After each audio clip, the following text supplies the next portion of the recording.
Hi, this is Nitin Gupta, and I'm here to do my AI presentation, a presentation on everything I learned this semester, or at least things that I found very interesting learning.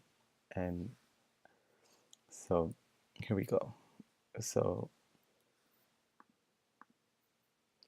so interesting topics that I learned this semester. The first thing we learned was heuristic search, and we learned what heuristics were. Basically, these are techniques that improve efficiency by trading speed for completeness.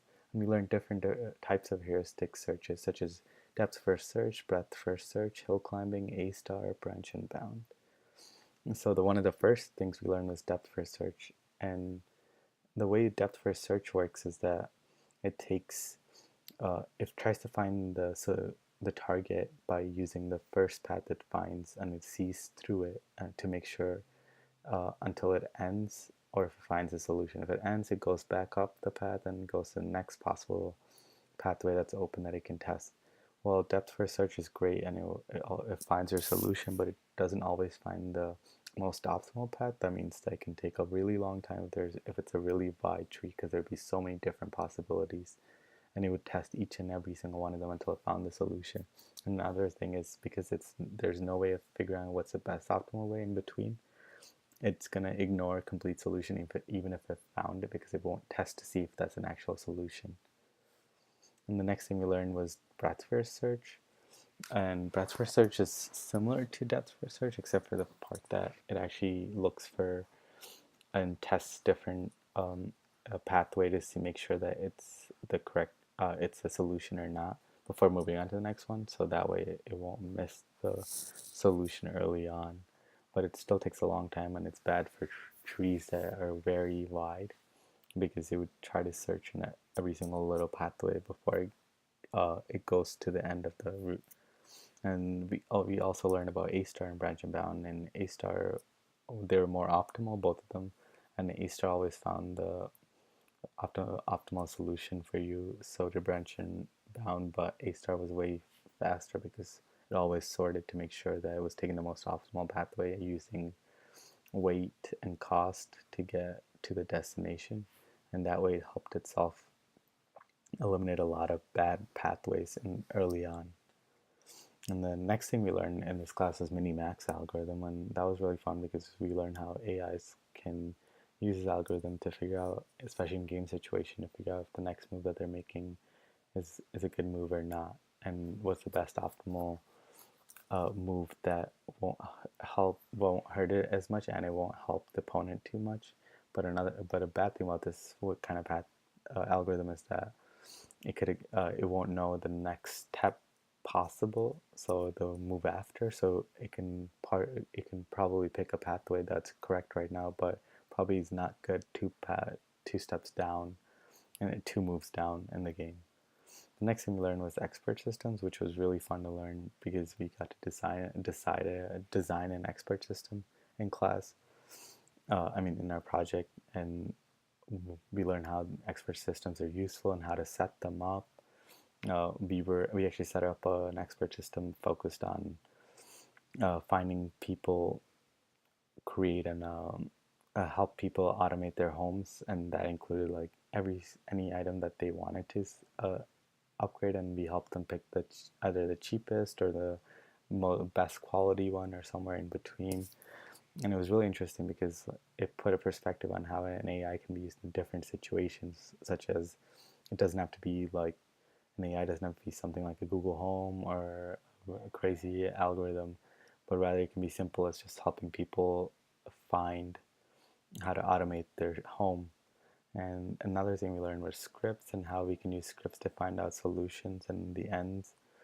And we learned to compare them with frames and how they differentiate, and then we learned about setting an expert system, and we learned about genetic algorithms and how they can be used to help researchers find the best optimal genes, just because which researchers can't always test phenotypes and genotypes, but an AI can always test out all different possible combinations a lot faster. Then for the my favorite assignment this semester was a Robbie assignment, just because we had to learn Lisp and how to use it. And it was very interesting because we got to compare and contrast between Lisp and other languages we've learned throughout our computer science career. And one of the so the point of the program was to help Robbie the robot guide itself through the house, and the house was laid out with different rooms, and there's a list of rooms, and each room had locations that were adjacent to it, rooms that were adjacent, and what direction they were adjacent in. We use so we were essentially designing an AI system that helped Robbie guide it from one room to another, and it felt like we were designing an actual system because we could input two different rooms and it would tell us the pathway to get there. And to get this pathway, we actually use depth first search so that Robbie can move to the end of the house. But as you know, depth first search is not always the best solution because it just sees through the first path it picks. And sometimes, if it doesn't find an answer, then it's gonna move on to the next path, and it would search through every single pathway until it found the correct pathway. And this might take a lot of time, and it's time consuming and wastes a lot of times. And sometimes it even ignores complete paths because it doesn't test every single pathway it went through that was available for it, because it always searches the first path first. Depth first search is not very great for tall trees, but it's useful when we have wider trees, and it will always find you a solution. So another topic that I found very interesting was AI ethics. I learned a lot from AI ethics presentation on different scenarios and when a developer is liable versus when they aren't. It's very interesting because as software engineers, we kind of forget that our software is used in different scenarios, and we don't really think about how someone might use it. We just think about how we want it to be used, and we're very narrow-minded in that way. So it was very interesting learning about that programmers should have to be ethical when designing their software so that other people can't misuse it, or even we as programmers shouldn't design something to be malicious, such as help us hack in other systems or create viruses, etc. We can do a lot of good, like help create systems where do medical records that can be shared easily between hospitals and insurance companies, so it helps people treat others faster, but it also can lead to a, worse bad situations such as hacking in medical records and stuff like that. It was also important to learn the importance of user privacy when we're designing these things, because and this we've seen a lot of examples in the current day where our lives completely changed from our products that keep track of what we're doing and what kind of activity we're doing online or in social media, and we find out that they actually sell these our user info to others so they can do research on how to affect people and how to figure out what affects them more and what they don't care about, and that can be used against us. And it's lately it seems like we're the products in the current world, and that's why everything looks like it's free, but it's not. And it's very important that we focus on user privacy as programmers, because user privacy makes us unique, and nowadays everything's out in the open, and we have to contain it and protect ourselves and others, and it's our job and right.